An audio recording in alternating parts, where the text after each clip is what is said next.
ఉన్న ఊరు విడిచిన వారి గురించి ఒక మాట ఖచ్చితంగా గుర్తుపెట్టుకోవాలి. ఒక ఊర్లో రాజు, ఇంకో ఊర్లో బంటే. మన ఊళ్ళంతా మస్కట్కు, బయటి దేశాలకు పోతాళ్ళు, పోయిన్లు. పుట్టి పెరిగిన ఊర్లో అందరు గొప్పగా బతికినోళ్లే. కానీ పూలమ్మిన జాగల కట్టెలమ్ముడు ఇష్టం లేకపోతాళ్ళు.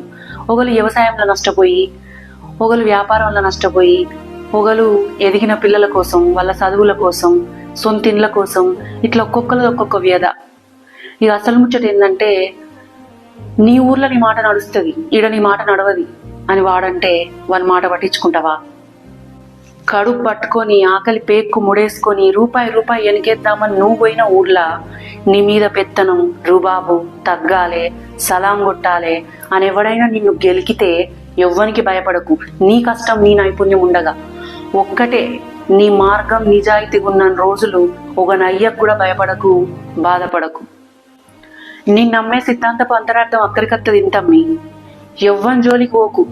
ఎవడన్నా కావాలని నిన్నో నీ కుటుంబాన్నో గెలికిండో ఇవాళ రత్తే ఎల్లుండి వాందో మనదో మూడొద్దులు, గంతే తమ్మి. ఏమున్నది? నేను చెప్పింది తప్పా తమ్మి? దారి సాగిపోతున్నావే ఓలచ్చ గుమ్మడి.